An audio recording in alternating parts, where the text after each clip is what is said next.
Wilmington. This is South Carolina premiere of this your documentary, Wilmington on Fire. Hunter-Chilling Wife. Oh, yes, sir. Yes, sir.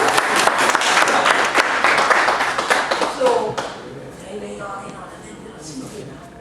Don't you even tell Hunter-Chilling friends that they were all around the world so you come for free. But ain't no place else they can get no comfort. Everybody else had to get it. So, definitely, our Queen Quet, our Chief Justice and Head State for the Gullah Geechee Nation. I'm also the founder of the Gullah Geechee Sea Island Coalition. And I'm very proud that this film has made it to the big screen, because it was a few years in the running that I knew about the development of the film. And then I had the opportunity to meet the filmmaker online through social media initiative. And we started to dialogue about what his work was about and more about the history and culture of Wilmington, North Carolina, which is part of the Gullah Geechee Nation. Because the Gullah Geechee Nation extends from Jacksonville, North Carolina to Jacksonville, Florida. It encompasses all the sea islands and 30 to 35 miles inland to the St. Johns River. And so we're Hunter-Chilling together, they're crack like that, he probably like cracky, yeah, how you got your teeth. Okay? So, when you hear that, that is our language. That's the way we talk, all right? But I'll help the rest of you out because a few of you looked a little scared. The movie doesn't have subtitles or anything, okay, all right? It's going to be in this language here. You can handle this one, right? We good? All right. So, definitely, I'm very happy that you all came out tonight. And we are blessed because not only are we getting a free screening versus the North Carolina screenings that have been sold out repeatedly. This film has gotten numerous honorable mentions and nominations for Best Documentary now. We're waiting for all these awards to stack up, right? Yes!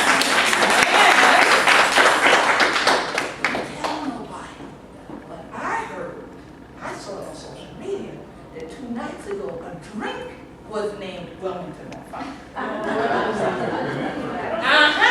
Well, there's somebody in the room that can tell you if it was a good drink or not. I ain't gonna call nobody's name.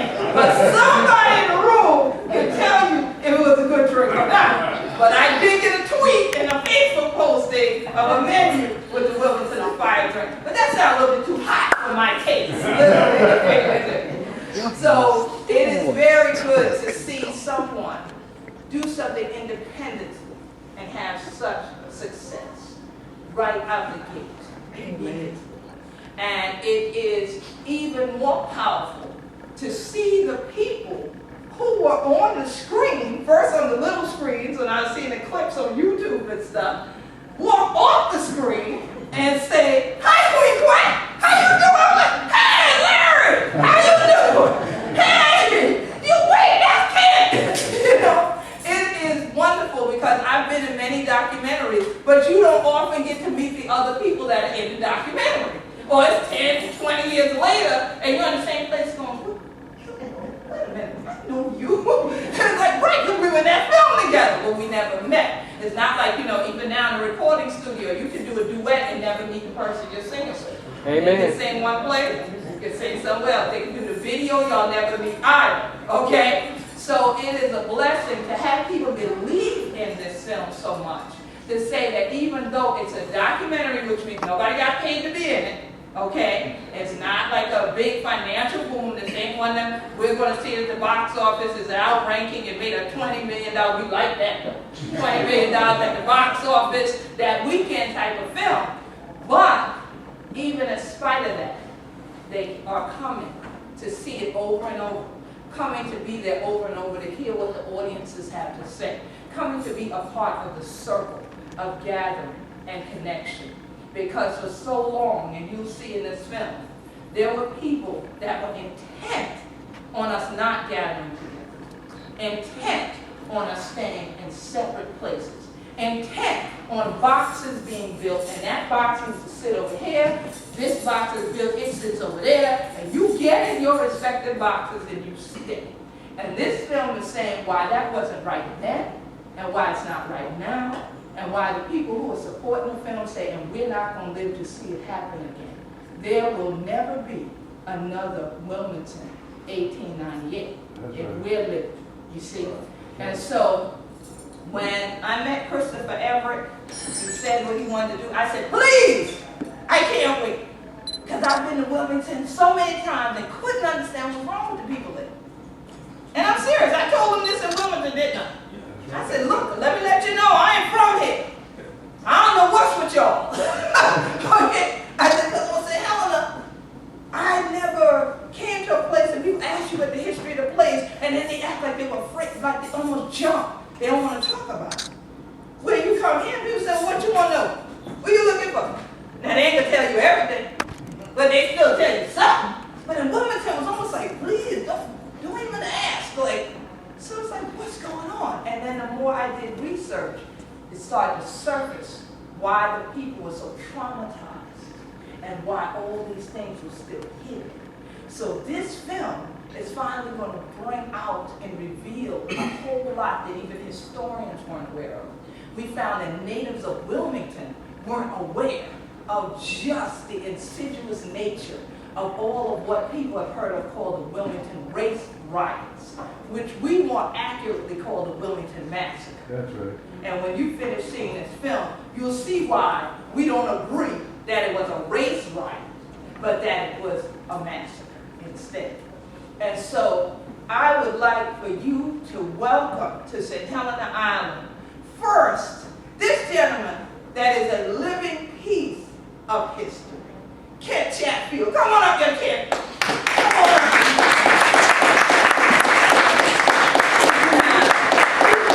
This is the man that walked me down the aisle of Wilmington, North Carolina, arm in arm like this, down the aisle. And I said, Lord, please let somebody tweet this picture. Please, because it was a powerful moment for that to happen in Wilmington. For us too. You see how we look at it? We walking down the aisle together. See, you laughing because you don't Keenan Auditorium. And Keenan Auditorium. Tell them, who is Keenan? He was involved in the coup. He was one of the coup leaders. Yes. And Now, we screened the film at his auditorium. Auditorium. All right, bearing this man's name, and when you see the film, you know why we say he was a coup leader. But Ken, when you got here yesterday, and you said, oh, I'm so happy to be on this island. I'm so happy to be on this island. I said, you just happy all the time. What's with you now?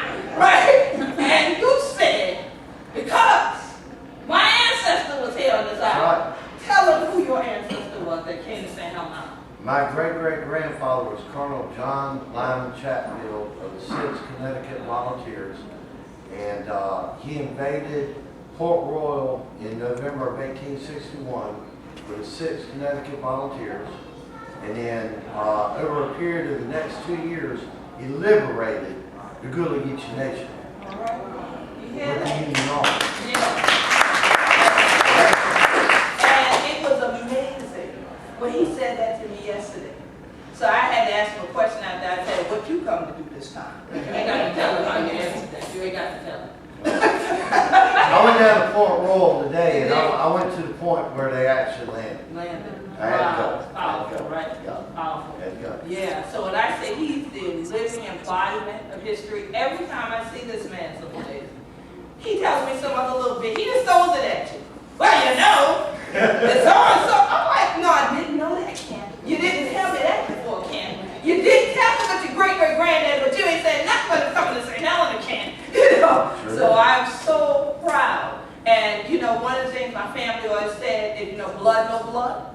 All right? There's what we call in the Gullah Geechee Nation blood memory. And I know from the first day we met Kent, he came to the Gullah Geechee Nation International Music and Movement Festival when we screened the film there, just pieces of it. And there was a connection.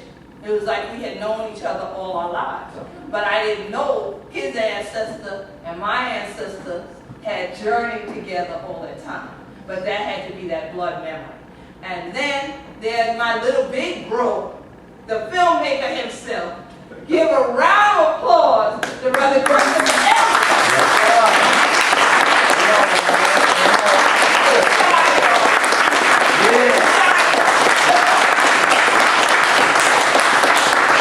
Glad to have you finally here, man. Glad to finally have. He's that shy type. He like to ask you the question, but he don't want to be up here. He put the camera all up in your face, but he wants to be at the backside, you know. But Brother you ain't got to say a whole lot here. I'm just glad for everybody coming out tonight. It's been a crazy 4 years. It took me about 4.5 years to get this thing together. And I'm just loving the response. We've been touring it all over North Carolina, selling out, venues. So I'm just loving the support, and I'm glad that you guys came out. Yes. Question, please. Let's get into some dialogue. I know, right here, right here. Did Jim Crow really start right in Wilmington? I mean, is that where it all began? Wow, how do we answer that one? I feel like Chris handle that one. What you think? Let one of these guys get started. Actually, there have been a lot of attempts at Jim Crow for this, but this was actually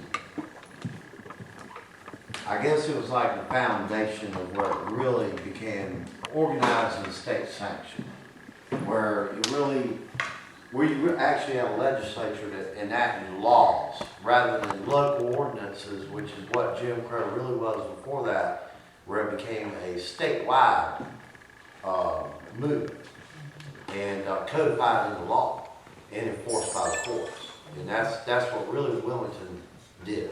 That's where it really all began. After the 1898 incident, Wilmington was known as the capital of the white supremacy. Still is. I have a question, sort of, well, it's a little off, not that much off, but this whole business lately with Baby Dukes and Ku Klux Klan, is that really still existing? Oh, yeah. organization? Oh, yeah. David Dukes created an organization called the National Association for the Advancement of White People back in like the 70s or something, when he was Grand Wizard. And it's still going today. It still exists today. Okay, do you know what they do? The terrorism. Terrorism. Really? Yes. Seriously, and why don't they just go to jail? Some of Some do, Some but usually those are the fall guys for everything else and everybody else. So it's just like the very few Ku Klux Klan members that went to jail for murdering civil rights activists. They waited till these people have lived all of their good years. And then they said, oh yeah, well, we'll send you to jail now. Then they already have cancer or some stuff. Then they go to jail for 1 year or 2, and then it's in the paper, oh, so-and-so died. But they know all the time that's who did it. Yeah. Yeah. So you got your rednecks with your pickup trucks. Those are your face of the Klan. Then you got your guys with the business suits and everything that's behind them. And that's your white government union. And they're still there. I know. That's so awful. They're still there. I know that, I've just moved here from North Carolina, Alamance County, which is one of the most racist places I've ever been, ever in my life. And what I see in this film, I see so many similarities with Alamance County. And there was hangings, people who, there was black businessmen back in the 1800s who were decapitated and hung on a tree. Their head was hung there and left for weeks in Alamance County. The man who started a black school, the first school for black people, they sliced his head off and hung it from a tree. And the Ku Klux Klan had a base in Alamance County. You can look at the Southern Poverty Law Center, they have a hate map. If you want to know where all these people are, they exist today and they're out there. And the Southern Poverty Law Center keeps track of them, and they have a hate map you can look at. And you can go to their hate map and it shows you, and you just click on the state wherever you want to look. You can find all the hate groups that are in your community that are functioning today and out there today. So if you want to know who's out there near you. Well, the headquarters of the Brunswick County Ku Klux Klan, which that's where I live at. I live in Brunswick County. I drive past it every day when I leave my house. I had to drive right by their clubhouse to get out there. I mean, they're still there. It's just, yeah. It's still there. Yeah, I'm just so glad to be out of that area, because once this Confederate flag, once they started coming down, Alamance County started bringing them up and putting them out, and they're everywhere. You just leave your house and they're everywhere, trucks, But you- businesses. But you know what, this is the reality with this Confederate flag thing in South Carolina. When the flag was put on the pole, it was there as a so-called commemoration anniversary thing. Then because nobody said anything, like we were talking about the whole, if you say nothing, it'll just go away, right? Ignore it long enough. They ignored it, then nobody said anything, they left it on the Capitol of South Carolina's dome up there in Columbia. Then, the NAACP, for whatever reason, decided, we're gonna go after a flag. Now, we have more important issues. I wrote to them over and over, and I said, we have more important issues for people's lives that we would like your assistance with in the Gullah Geechee Nation. Could you come and bring your resources to that? No, the flag can't talk, so that was fine. So they went after the flag, and I said, people were asking me why was I going to engage, I said, no, the Boys Club wants to do it. I already see there's going to be a problem. Let's see how it turns out. It turned out how I knew it was going to turn out. They weren't providing specificity. You said take the flag off the Capitol dome. They did what you asked. Right. So they took it off the dome, brought it down on the flagpole on the ground.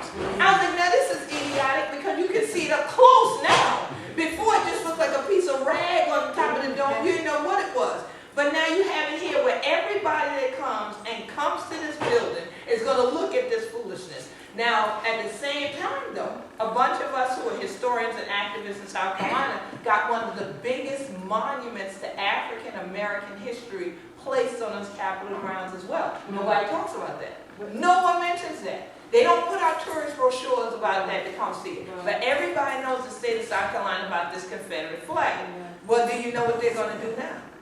Now that they took it off the flagpole, because my friend Clemente Pinckney and others got murdered, they now intend to spend about $5 million of our tax money in South Carolina to put it in a museum and have it properly lit and all that. Why? Because historians and especially Park Service people said to them, well, what you do with that type of memorabilia is you put it in a place that's a museum where you can educate the public about that part of history, but you don't have it on public grounds where it's offensive to people and now it's being used in this way.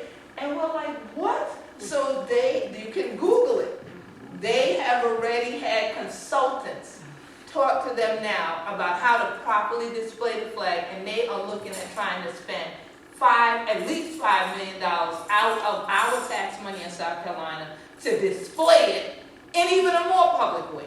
So here come all these logistical issues, but here comes the insidious nature of things. Because if you can't do it out in front, you go through the back door. That's right. That's what you say. You know, that's where all the backdoor guys, you make the deal, you just go in, and we're the only ones voting on it. Everybody else is asleep. When we take the vote, that's what goes. So we have to make sure we're aware and stop that kind of stuff from happening. You see?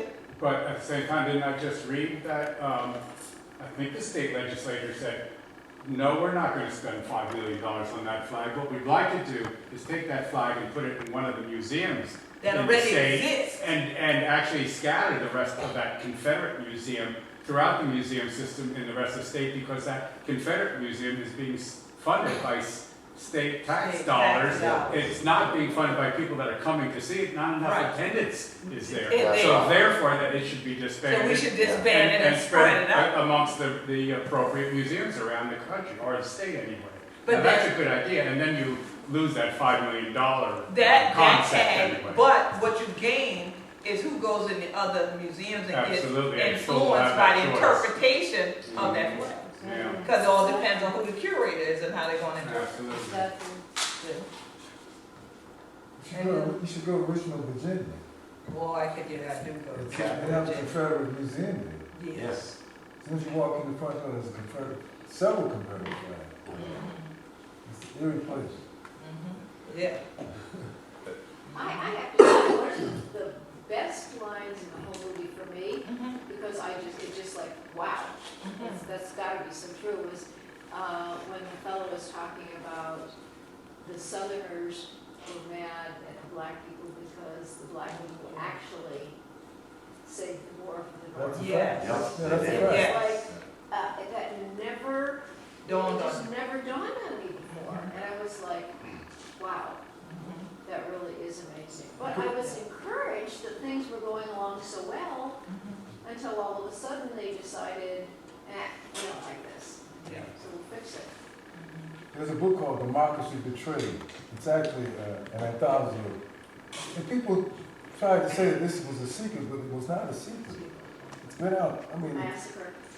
the whole incident, I mean, Charles W. Chestnut wrote a book in 1901 called The Marrow Tradition, and he changed the name of Wilmington to Wellington. Helen Edmonds wrote a book that came out in the 30s, maybe later than that, called Fusion Politics in North Carolina. So there's several books, there's several references out of it. It's not a secret. You know, the secret is there is no secret. Right. Seek and you shall find. See, and you shall find. So it's not a secret. You know, it's well documented. You know. But I just want to give my hats off to Chris and Kent. You don't have to have a comma behind your name to be a scholar. Right. That's not a requirement. Chris came to me 4 or 5 years ago. He after reading my book and wanted to know would I help him, you know, with a movie. I mean, there's several people who have come to me. I've been at this since, 1980. I've written 2 books related to 1890. I'm from Wilmington. I always knew there was something strange about the town. It wasn't until I got in grad school and started researching it and I found out, I went all the way back to the 1600s. The town is synonymous with racial violence. There were 5 riots there during Reconstruction, racial incidents. So when Chris came to me, I said, yeah, I'll agree to help you, but it has to be from an African American perspective. Not only that, it has to be a perspective from the victims, from the victim side, because there's several books that are written about that side. You know, so we wanted to stress that side. And Chris has balls. He's not afraid, first of all. And I'm not afraid. So that's how this came about. I turned him on to Kent. I turned him on to most of the people in the flip, except Umar Johnson and a couple other folks. And Queen. It's a fascinating story. Some of these people left and became prosperous people. They went to a place called Whitesboro, New Jersey. And if you go to Whitesboro, New Jersey, it reminds you a lot of Wilmington because they have pine trees in New Jersey. It's near Atlantic City. Oh, yeah. Right. So a lot of these people went there. And one of the most famous citizens, all these people in Whitesboro, New Jersey know all about 1890. They don't want to talk about it. But one of the most famous citizens is, what's his name? Stedman. What's his name? Stedman Graham. Stedman Graham, who's Oprah Winfrey's. Yeah. Oh, yeah. He knows all about 1890. I've tried to reach out to him, Right. but you gotta go through several Go through layers. several layers. We wish we had known this before. He was right here at Beaufort High School, right in Valley Oh, Jackson. he's not gonna talk. No, I was saying we could at least talk. We talked them face to face, then, Right. right? In Jackson. Yeah, he's not gonna We could talk. have- He's not gonna- Well, that's in my experience. I Maybe get it. you will. Trust me, I get it. You get it. But in the follow-up, I plan on doing like a second part of this. And in the follow-up, we're gonna kind of deal with Whitesboro. It's gonna be pretty much about like what happened to a lot of these people, like Alex Manley, after 1898, and also gonna talk about Whitesboro, its creation, and what's still going on there today. And also go more in depth what Kent talks about, with the white government union and those things, what they were, planning, to do after 1898, all the way up to today. So the second one's gonna kind of go a little bit more in depth with everything, and it shows how this stuff is still affecting not only Wilmington but just throughout North Carolina. In the world. The world. Right. Exactly. Society, It's period. an Pretty much. international thing. Right. Yeah. But do any of y'all find irony in that name of the town that they moved to? Yeah, but they named it after They named it George White. for George Henry White. Yeah, The great last city. name. Right, Yeah. I get it. Yeah. You see what I'm saying? But there's irony. Yeah. Yeah. It's almost like, y'all won't bother us here. Because you see the sign outside, it can't be us in here. There's some irony to that name. Whitesboro, New Jersey, in southern Jersey. Yeah. Near Willingboro in Philadelphia area. And how long did it take you to make the film? Say about 5 years. And And does it that include the research and everything? Yeah, everything. Actually, the last part that you saw right before the ending credits, with Larry reading the poem, that was the actual first thing I ever shot. Was that? Oh, Was wow. that part? That was like in November 2011. And he went crazy after that. Yeah.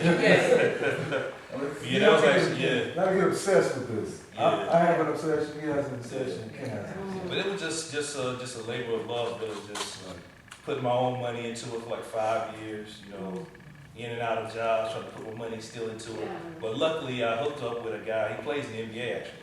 He was following the film for like 2 years. And last year he hit me up out of the blue, he had his business manager hit me up.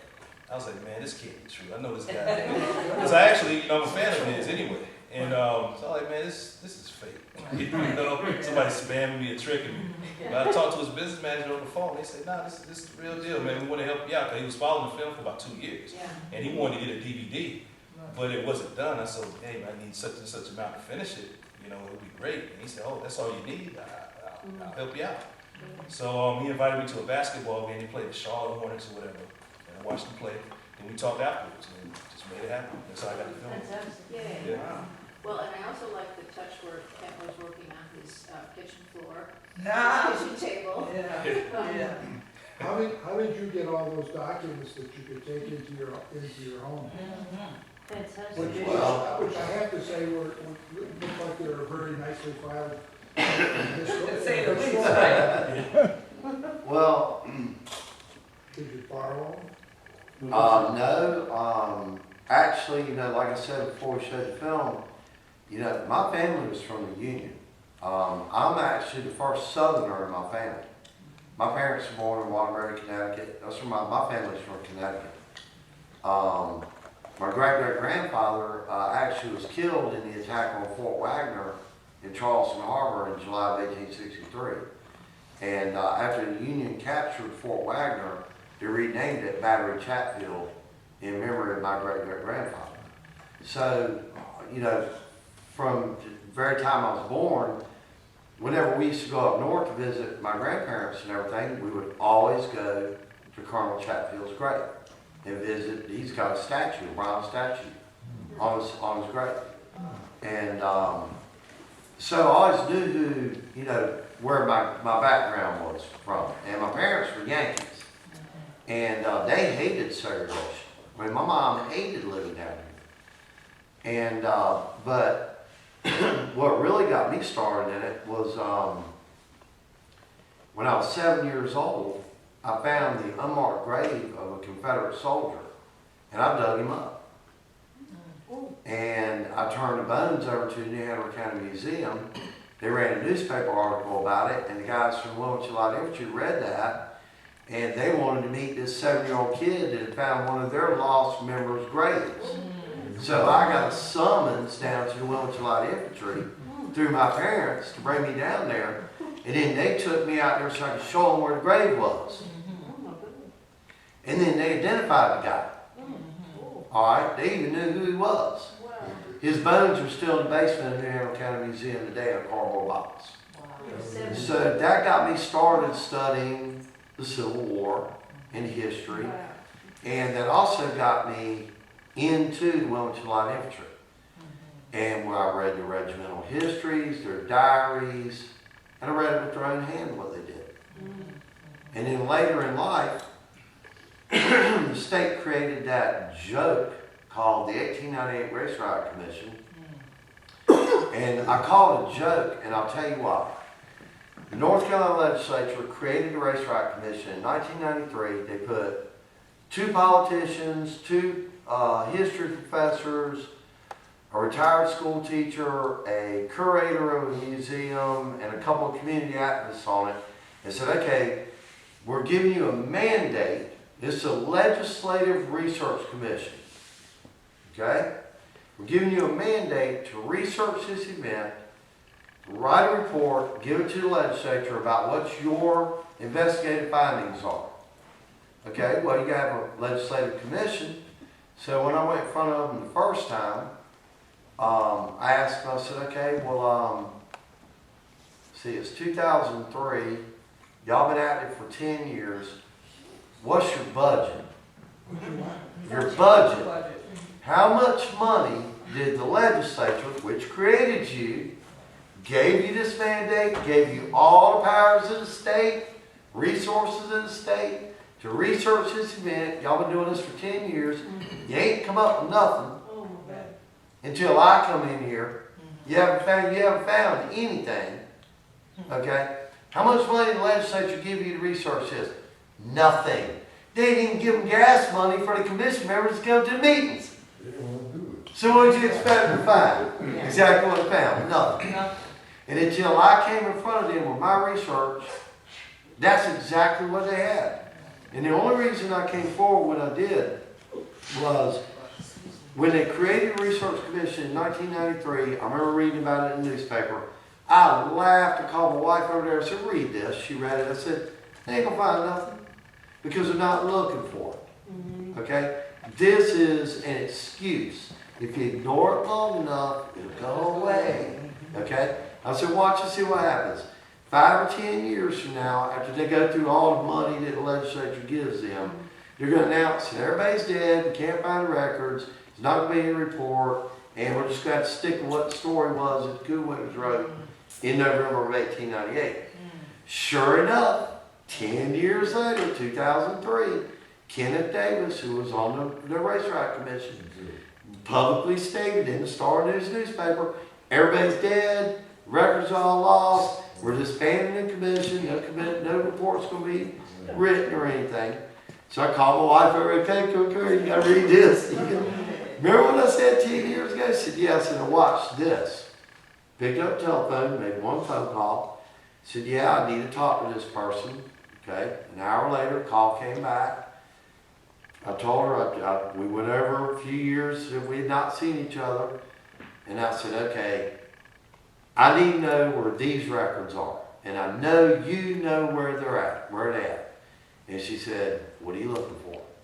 I said, I'm looking for 1898. She said, I knew it. Next day I had all the records in there. That's how hard it was to find it. You got a 10th grade dropout with a GED who can find it. Yet you've got history professors, politicians, the entire power of the state archives, all these universities, history professors, archivists, interns, everything, couldn't find nothing. So then I showed them where the records were. So I'm going to do a little test. Let's just see what they're going to do with it. So I actually met Ray Unfleet down there with the intern that they had given her.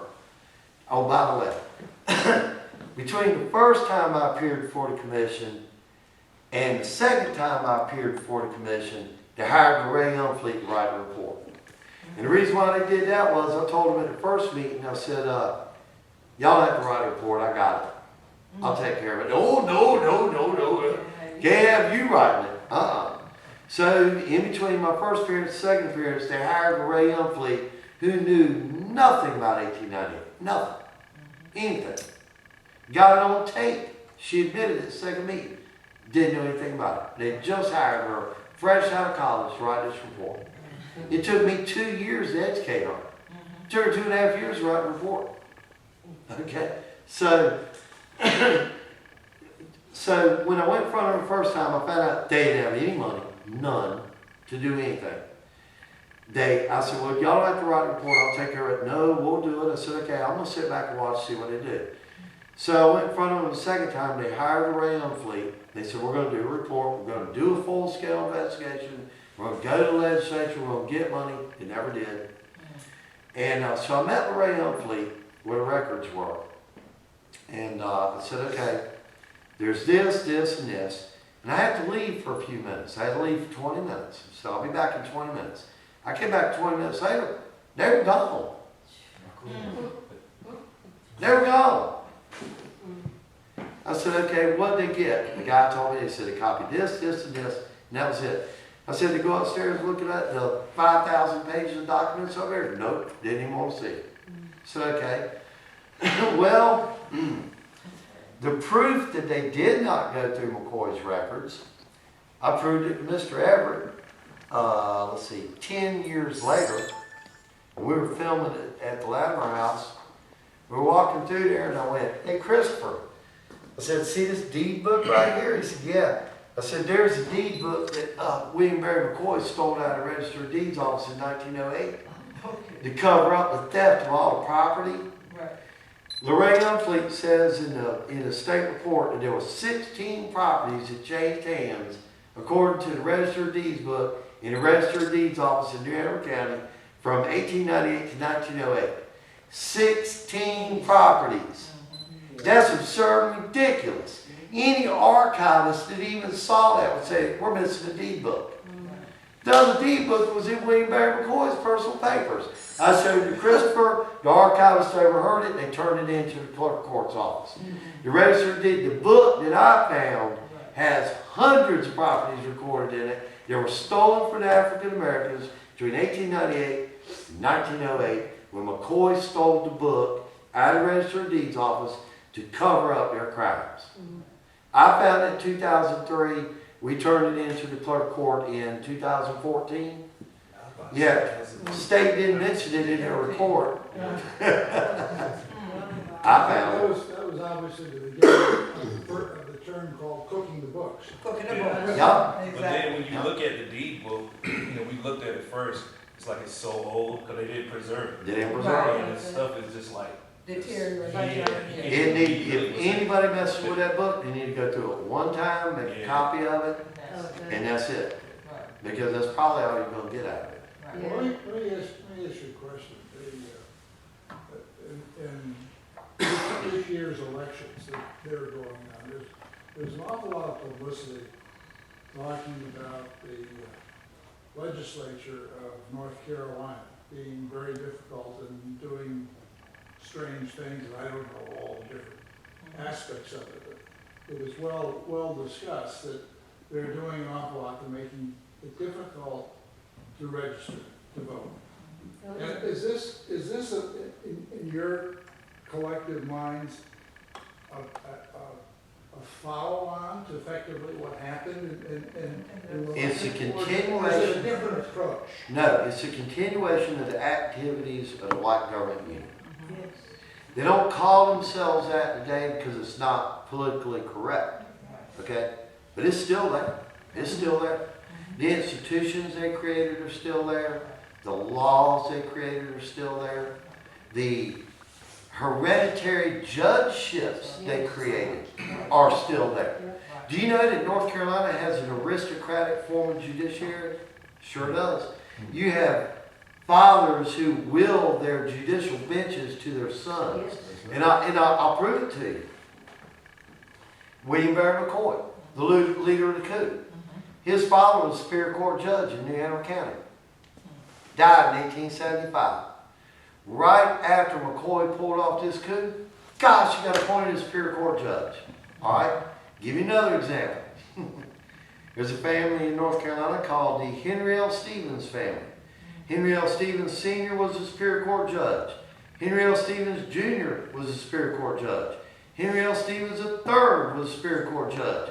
Henry L. Stevens IV is a Superior Court judge. 4 generations in a row. I guess they got it through the genes. Yeah. Okay? Yeah, oh yeah, oh yeah. Okay, I'll give you another example. Okay? Here's another example. Okay? Alan Cobb. Okay? Alan Cobb was the district attorney of New Hanover County who has been proven framed the Wilmington 10 in 1971. It's been proven that the state of North Carolina has paid restitution to the victims of that, the Wilmington 10. Okay? This district attorney, Alan Cobb, framed the Wilmington 10. They've got his own case file in his own handwriting. He admits he framed them. Okay? His son is now the Chief President Superior Court Judge of New Hanover County. And after Alan Cobb retired, after 30 years as DA of New Hanover County, they appointed him as Superior Court Judge. And then when he died, his son inherited his bench.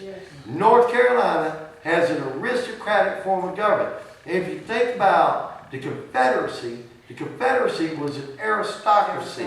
You had master-slave, master-peasant, master-servant, however you want to phrase it, whatever terminology you want to use, that was a confederacy. Look at North Carolina's judiciary. And see, people say, well, the white government union, where is it? Well, I'll tell you where it's at. In 1897, when these same guys created the White Government Union, they also created a state institution which is in full force and effect today in North Carolina, and in fact, they control the judiciary, and it's called the North Carolina State Bar. You want to see the White Government Union? Look at your local attorneys. There they are, right there. And we got the evidence. Look at the hereditary judiciary. How do you get to be a judge in North Carolina? You got to join the state bar. That's how. The state bar, go look at North Carolina State Bar's building. It's more immaculate than the Taj Mahal. It's nicer than the state Supreme Court. You want to see the White Government Union? Just go right on down into downtown Raleigh. Don't go to the state Supreme Court. Don't go to the legislature. Don't go to the governor's mansion. Go to the state bar. Look at their building. Nice white, big, huge white pillars. Go inside and ask them to see their records. Let's see, they're exempt from the open meetings law, a state agency. Okay, exempt from the open meetings law. They're exempt from the open records law. Really? Go ask them what they're doing with all the money they take in from their escrow account, interest account. In 1912, the Jim Crow legislature of North Carolina passed a law that every penny that goes through an attorney's escrow account in North Carolina, all of the interest goes to the North Carolina State Bar for their victims' compensation fund. Okay? Go ask them how much money's in it since 1912. Then ask them who they've actually paid out any of that money to. Now, let's see. About $25 billion a year goes to state attorneys' escrow accounts in North Carolina. Let's just say that $25 billion is in the bank account for one day. How much interest is there? On $25 billion. How much interest is there? They get that. That's their own personal slush fund. You don't have to explain to anybody, nobody, what they do with it, what they do with it, where it's at, where it's going, how much they won't even tell you how much is there. Go ask the legislature to ask them, they're exempt. And see, this insidious thing that he lays out in detail, how it's laid out in North Carolina, let's not fool ourselves. It's all Because it's all over. It's everywhere. And South Carolina, for Gullah Geechees, the biggest proponents of land theft are the attorneys, okay? I could not believe how many different meetings certain nonprofit organizations would have and say these were heirs property meetings. But I get there, and all the attorneys were Anglo attorneys, and I'm saying, this doesn't look wrong to you. Everybody, and I'm wondering, why are my folks not paying attention like I am? And of course, all these attorneys are giving out their cards, and when you look at the flyers, you see that they say they have to give some kind of pro bono workshops or do a certain amount of pro bono work each year as attorneys, right, to keep their bar licenses. But it's not pro bono, truly. They do this session that's for no pay because they want all these people to come to their offices and pay them now. But usually, when it boils down to a Gullah Geechee family losing their land, it's always the lawyers that's involved that somehow had a hand in how this land got out of the family. Yeah. Either they put a lien on the land at the end of a 15-year-long legal case and said, if you can't pay us, we're going to sell this land for you to pay the attorney fees. We had this happen in Low Bottom. Y'all renamed it Oakity now. But in Low Bottom, there was a Gullah Geechee family that was in court because why? One cousin from New Jersey decided she was going to sue the rest of the family for the interest in the land because she wanted them to pay her out her interest because some other guys were behind her telling her what money they would give her for this land. She ends up with her family in court for 15 years. Until one night, 2, 3 in the morning, everybody that lives on the property, doors are bust down by the sheriff department telling them they have to leave. These people are now scattered between Savannah and New York and all kind of places. And when they lost that land, she thought she was getting a big payoff. That's when both attorneys on both sides said, well, here's the bill. Okay, so now you need to pay 15 years worth of attorney bills.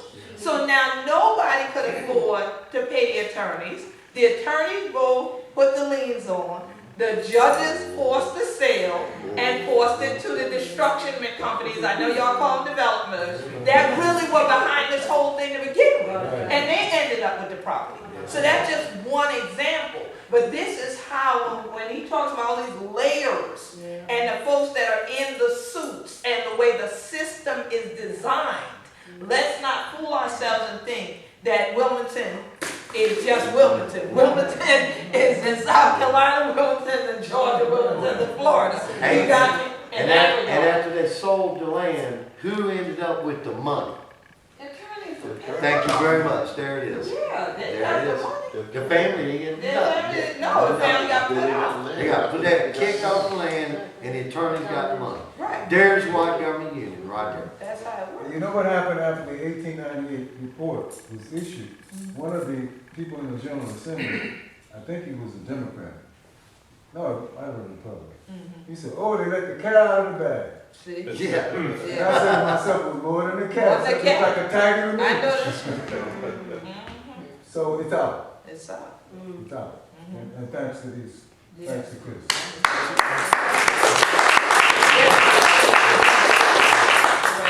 Yes, Brother Ron, and then we come back to Malik. I have a question. I mean, I've enjoyed the documentary.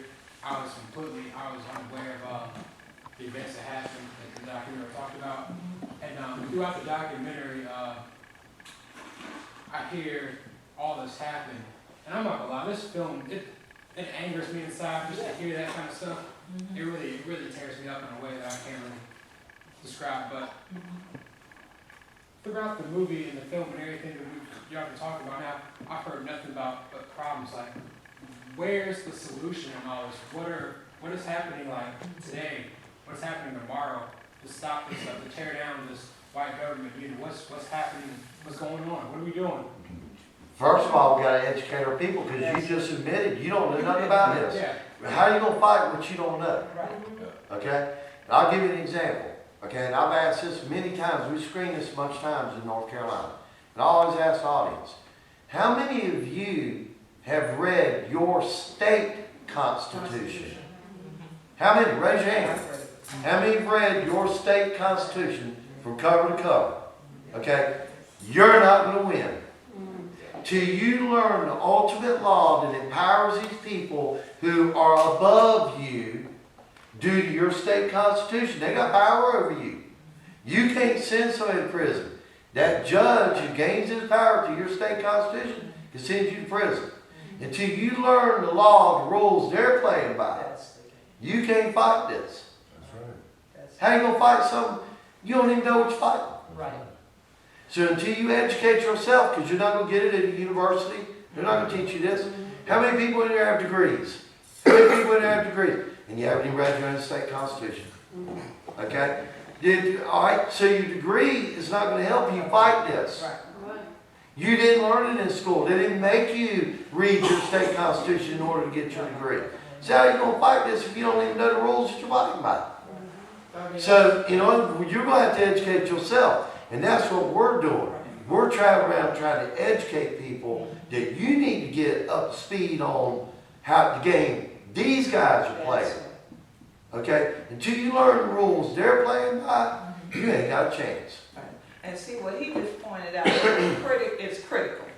Because the same way that commission he talked about did nothing for 10 years. Whitewash. I sat on a commission, same deal.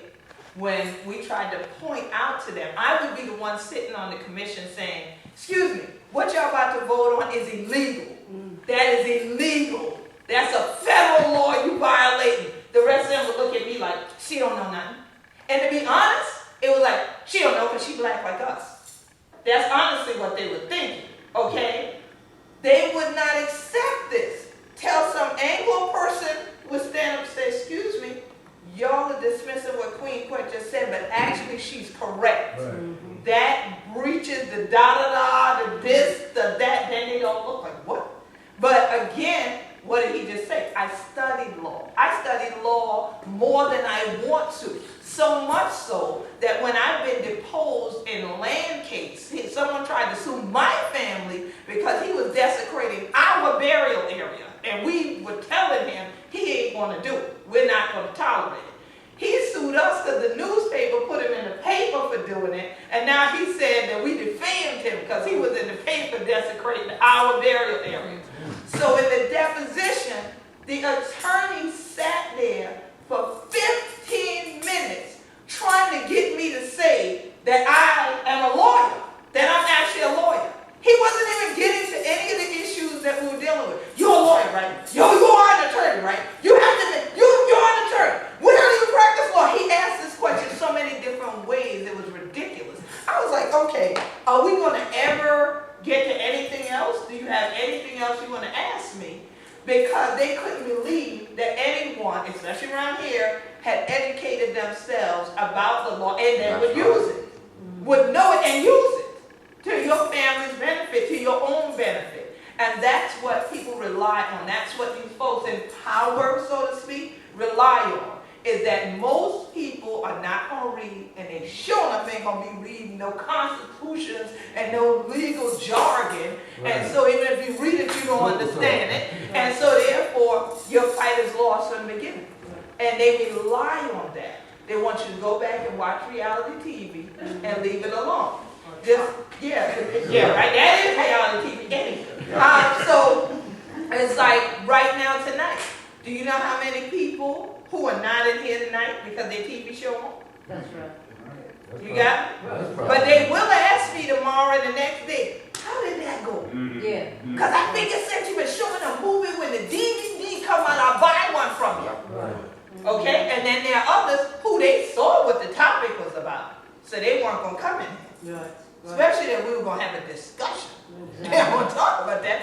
Because you may have to learn, you may have to do something with what you want. That's right. Yeah. The onus then falls on you. So we're going to go to Monique and then we're going to come back. Oh, wait, your hands up too.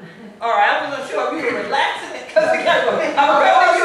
Okay, yeah. All right, so we're going to you and then I'll go to her. Yes, go ahead. Go ahead. And then we'll go back to Monique. Yeah. Well, I just wanted to point out, I just attended a conference that had a lot to do with land ownership and the maintenance and how to, hold on to what we have. I think it's really important, as this young man was talking about, knowing, how to fight on and what we're looking at, how we're fighting. Land ownership is such an important part of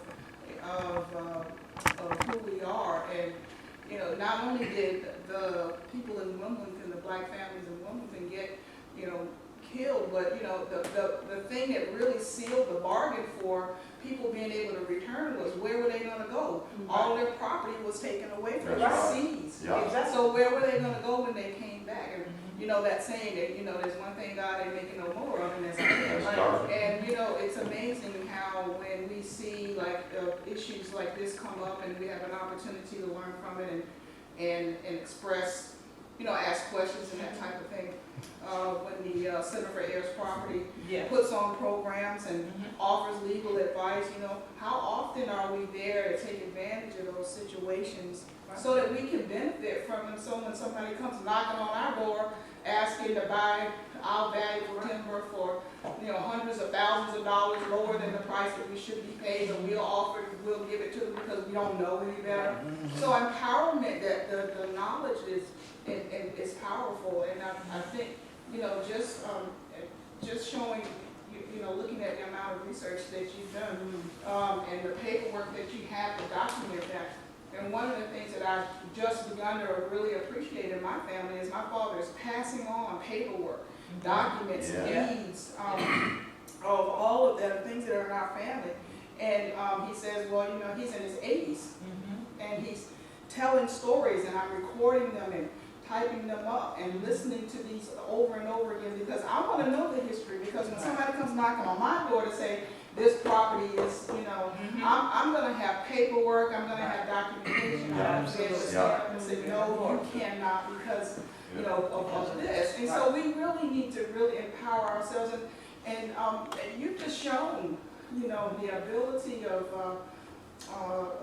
to go and do your own research, to go to the South Carolina and in our state, to go to the archives, to do the research get the information and ask our family members, you know, so we can document things and then go back and research. Because if we don't, when they're gone, it's gone. That's right. I- And don't get, Yes. and then let me just say this, when you say ask the family members, don't get discouraged when you ask them the first time they don't talk. Right. Okay. Keep talking. And especially if they don't know you that well. Yeah. Right. Because they have every reason not to talk to you, especially about their land, okay? Because we've had a lot of people marrying the people's family, and then the next doggone thing, that person married, they got the whole family in court getting off the land.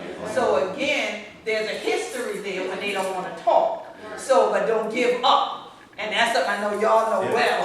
And also, I'd like to say this. We didn't get here yesterday, Right. okay? This has been going on for generations. All of us together in this room, we ain't gonna fix this. This is not something we're gonna fix tomorrow. It's gonna take a generation or two to fix this. We gotta start with our kids, and I'm starting with my kids. My kids know, okay? You gotta teach your children this. You got to encourage your children to, number one, learn the law. There's no excuse for being ignorant in the United States today. You're one click away from Google. You can find anything you want. So there's no excuse for ignorance of the law, ignorance of reality, ignorance of how things operate, our politics. There's no excuse to not know these things anymore. You may not know them tomorrow. Yeah, it's going to take you a while to learn it. Okay? But you need to get started, and you need to encourage your children and your grandchildren to start doing this. Because one of the first things these guys did when they took over the government in North Carolina, one of the very first things they did was they took Latin out of school. And I'll tell you why they took Latin out of school. Law is how they taught Latin. When they taught Latin in school, they used law books. So what you did was you learned Latin, you learned all of the languages associated with it, German, English, Spanish, Italian, okay? You may not be able to speak them fluently, but you would understand enough of it you could follow the conversation. But more importantly, what you learned was law. And look at and just look at it. They started in 1898 by starting to do this. How many prisons were there in 1898? Now, we took law out of school, went a generation with no law being taught in school, and look at where we're at today. Yep, well, you got the modern day plantation is what you got.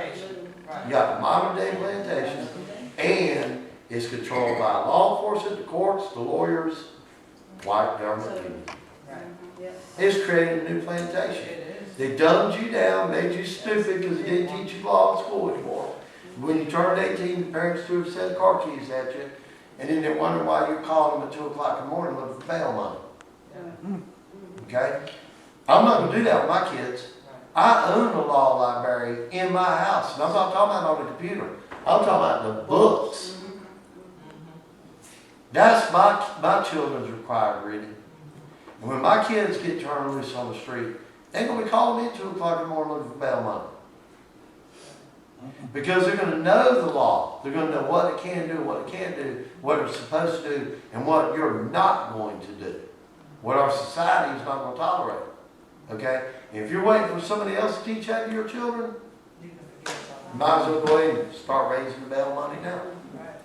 Yeah, I just wanted to ask if you had screened this in Wilmington. Yeah. Oh, yeah. When you did, Back to house. how, and black and white, and the response Oh, yeah. was great. Old, young, black, white, doesn't matter. Yeah, we premiered it at Wilmington in November last year at the Cucalouris Film Festival. Okay, and Yes, was the response, was there a lot of what you showed just absolute shock to a lot of people? Yes. from Oh, Wilmington? Yeah. Yes. All right. Most The of the entire people, audience. most of the people who are shocked are people who have just moved to Wilmington. Yeah. Okay. And they're trying to figure out what's wrong with this town. Like Right. You see, this is actually the third time that this incident has come up in Wilmington. This is not it's not new. The Okay. movie is new. Yeah. But this is, we actually brought, there's a book called We Have Taken the City, written by a professor, he's deceased now, named Leon Prather. We brought him to town years ago. Then later on, some Negroes found out about it and they said, well, how can these white folks not tell us about this? And they brought him back to town again. So this is number 3. It'll be interesting to see what happens after this. So is Wilmington still a broken city? Of course. Oh, yeah. Is America still a broken America is a broken country? country. America is a broken country. Yeah. And this sort of thing just exacerbates. Yes, Yeah. it does. Yes, It just opens the soul and just stirs it yeah. up. And the reason I responded the way I did is because specifically with Wilmington, I am a native of this island. So I'm accustomed to if I need something, I can say, oh, you know what, Ed Atkin probably got that wooded bench out. Oh, so-and-so, or them call the hunters, or so-and-so the fishers, blah, blah, blah, or stuff come, food and stuff come to your door. I mean, I could get whoever I need right on this island, right? So I'm not used to traveling anywhere and saying to black people, where are the black businesses before I leave town? I want to go to a restaurant and I want to go shop. Right. And they look at me like, huh? And there aren't any? Darn it. They couldn't show me any. And then finally, when I was called, I was given an invitation to come up because these brothers now had a tour company. And they said it was going to be these African American history tours of Wilmington. The name of the company is American Tours. Why are people going to know that this is the African American history tour? I don't understand. I'm confused. And their logic was, well, that would put our name at the top of the tourist listings and stuff. So they thought people would get in touch with them first. They did, and I didn't, that was crazy to me. So I said, I think we should rethink that, Joe. You should rethink that. I mean, we're going to lose a whole lot of money. I mean, heritage tourism, people want to know, give me some specificity, American tourism. So it didn't make sense, but to me, but I'm glad you say it don't make sense to y'all either. But so here it is. This was now the one black business I could support in Wilmington. Right. So now I go on the tour. That's it. I'm gonna find the rest. Now he gonna show me the other place. I'm jump off this bus because it was a private tour for me. It wasn't with a group. So myself and elders are on here. He's showing us what it used to be. What it used to be and what used to be and what used to be. Then we see a big old sign that they're supposed to get a Black History Museum. That's, oh, when's that coming up? And he told me, oh, that's been going on for what, 10, 15 years? Something that, that sign, been that they keep replacing the sign. What? I said, okay, so, you know, I said, so, wait a minute, so somebody should have an archive of stuff now, though, like, you know, I'm thinking, go by a Susie house or somebody who's still got the materials in their house that's gonna go in this museum, that should drop by there. Or no, it's an organization that's in charge of it. So it was insane to me. And then finally, someone told me there was a brand new Jamaican restaurant in Wilmington. But I'm like, if it's a Jamaican restaurant, the name natives of Wilmington? Where the natives of Wilmington that have a place? We did go there and get some food, wasn't that great? But we did go there and get some food. But I couldn't believe it. So when you say is it broken? Yes. Those rolls that they showed you of 260 something businesses prior to 1898 were people of African descent, then went to 160 something. What is it now? 1, 10, 12? 10 years. Yeah, about 10. You know, outside of the barber shops, hair salons. Yeah. You know, And the funeral parlor, we got at least a funeral parlor right now. They got 4 or 5. 4 or 5. About 4 or 5 years after the coup, I think they were down to 3 black-owned businesses left in Wilmington. Out of 300, there was 3 left That's after 5 years. So they did a very good job. very Oh, good. they wiped it out? Yeah. So they have not recovered from that break, that economic break. No. Which means their generations, as was stated, could have been the wealthy people, and they're not. They are still struggling because of that break. Yeah. And they got rid of the intelligence. They got rid of the intelligence. Yeah, well, it started there, it just spread, they got the template in Wilmington, and it just spread all over. They just, Because they there's saw, no wealth being passed. yeah, they saw the mechanism No. they could use that they could get away with, and they just So perpetuated you're it all over saying the that country. Jim Crow began in Wilmington? Yes, Yeah. it was a model. Yeah. It It was a a model. model, it was a model spread All the all over. others, all the others followed Wilmington. Well, That's right. It was a blueprint. right.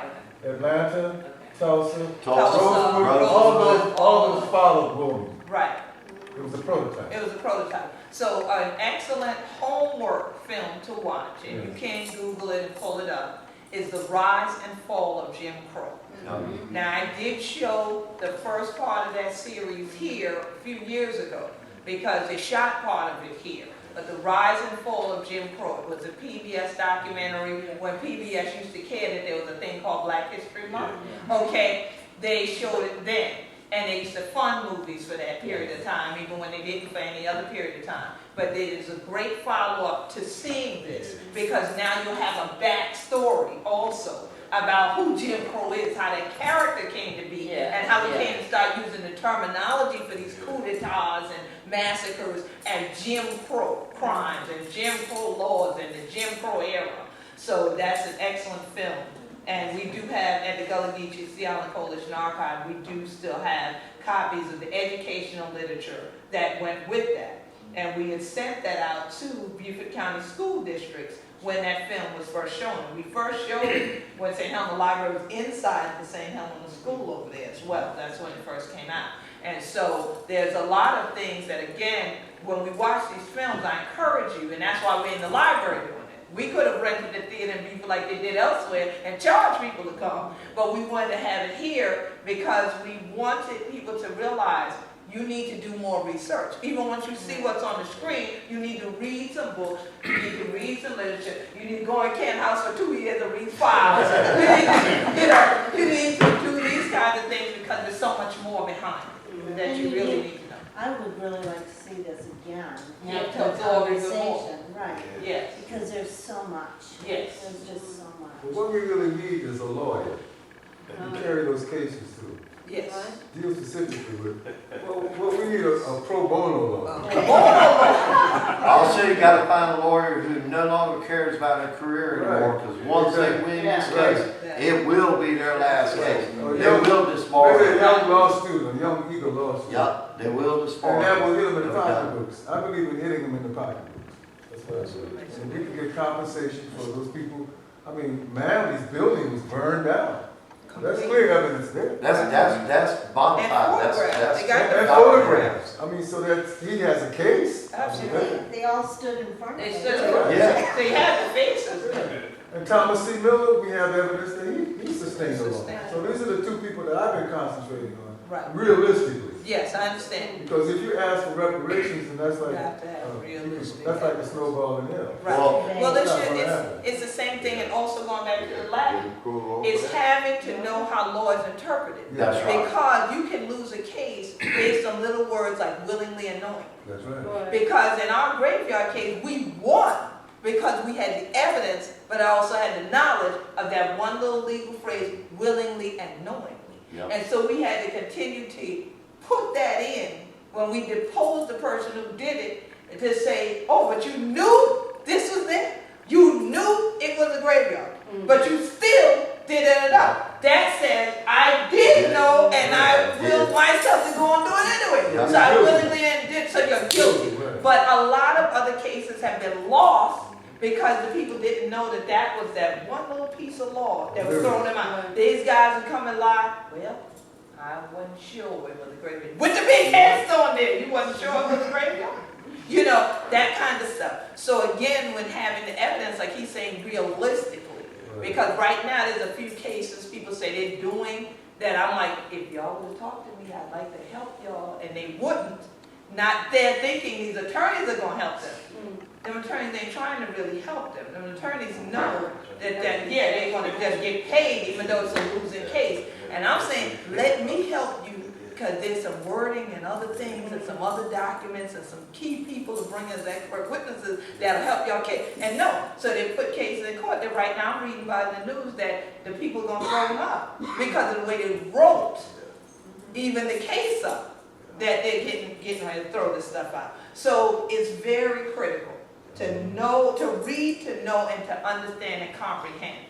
I used to always wonder why were, Dr. Jackson, why were they giving us comprehension tests every year? Reading comprehension tests. And eventually I realized because everybody that reads doesn't comprehend what they're reading. They don't even know what they're reading. They just can attempt to pronounce the words. But if you then say to them, what does that mean? They can't tell you. It doesn't matter what they're reading. They can be reading the Bible. You say, stop reading to me. Stop quoting. Tell me what it means. They repeat it. That's not explaining. So that means they don't have comprehension of the material. So of course you go to court, you're gonna lose. Is there Chris, are any you cases from that you're looking at? No, I'm from a small town called Laurinburg. in North Carolina? Yeah, it's about an hour and a half from where How I'm did you get interested? Well, I guess back in whenever John Singleton's movie Rosewood came out, that always fascinated me. Yeah. You know, then they had me kind of just look up stuff about Tulsa. And then, you know, as I moved from Laurinburg to go to college, you know, I always wanted to get into film.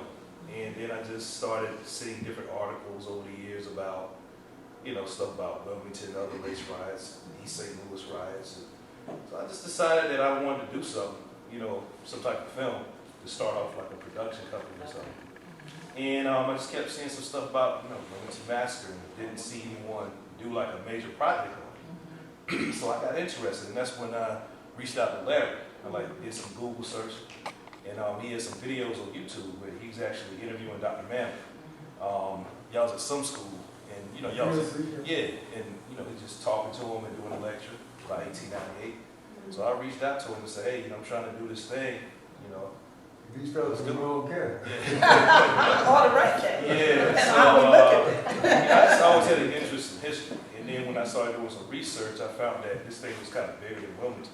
When I started looking at a lot of the newspaper articles, they would do like a lot of these white supremacy rallies in Laurinburg. And also pictures of red shirts that, there's not really a lot of pictures of red shirts in existence, but the few that they have are of them in Laurinburg.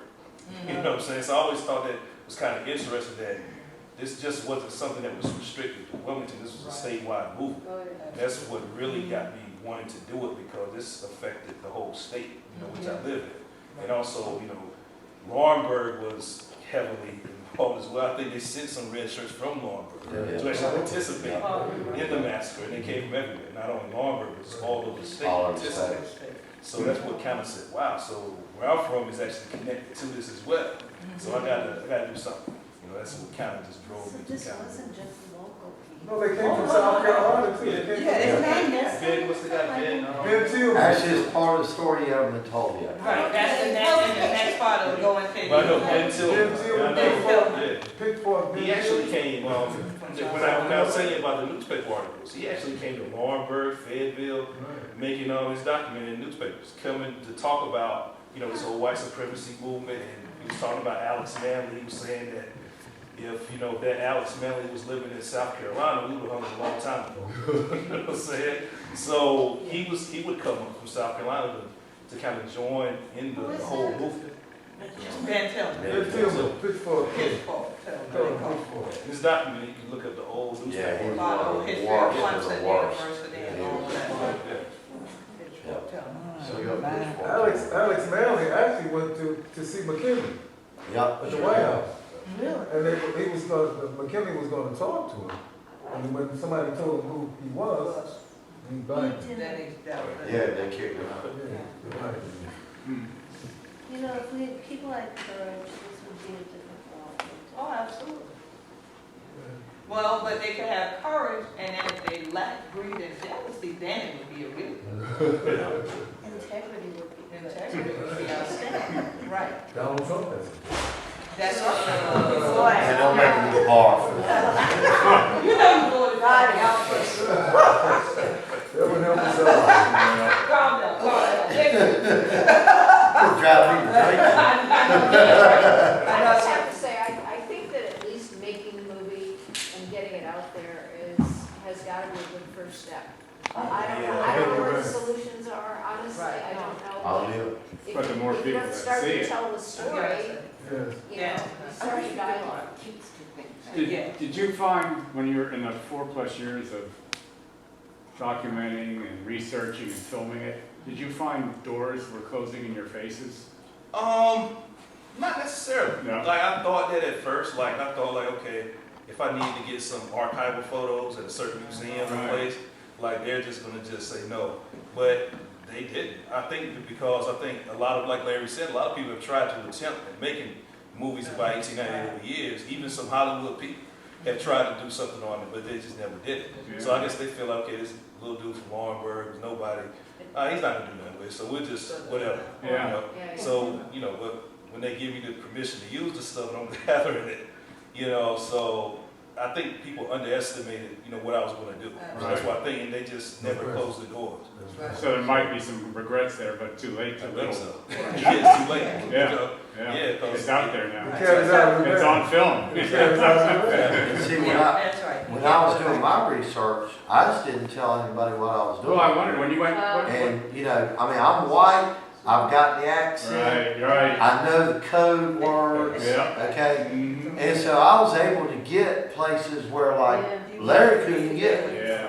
okay? Mm-hmm. And before they realized what I was doing, I'd already done it. Right. When I went public with my research, it was already done. Yeah. Yeah, I got Yeah. you. Let's roll. Yeah. And then when Chris came along, that was like icing on the That was it. Yeah. Yeah, cake was baked already. That's right. So definitely, we pray that this cake that we served tonight has been very filling for you all. Absolutely. And that now it's your job. It's your job to educate others. Make sure to follow at Wilmington 1898 on Twitter, Wilmington on Fire on Instagram, Wilmington on Fire on Facebook. You can follow the Gullah Geechee Nation on Facebook as well, and at Gullah Geechee on Twitter and Instagram. We posted pictures tonight in the back of your head, so you don't have to be scared that you're and whatnot. But definitely, you will be then kept abreast of the different screenings that are going on in different places. You can tell all your friends to go. If you're traveling, you can go again and see it again. And then when it comes out, we'll be having another big celebration here, and you know where South will say it, so y'all can buy it. And then and we'll also have them here in the library. But please tonight, make sure before you leave, if you didn't fill it out on the way in, there are white forms on the end of this table right over here where the t-shirts are. The t-shirts are for sale, and there are Gullah Geechee history books up front here for sale. Larry's book is there for sale, and so you can purchase these items, and we always make contributions back to the St. Helena Fill the Shelves from anything that's sold at any of the activities that we do here as a partner. And there's still food back there, there's still some stuff to drink. Please take stuff with you home. Have a midnight snack after your stomach settles from seeing all this. But definitely thank you for joining me tonight. And one more round of applause.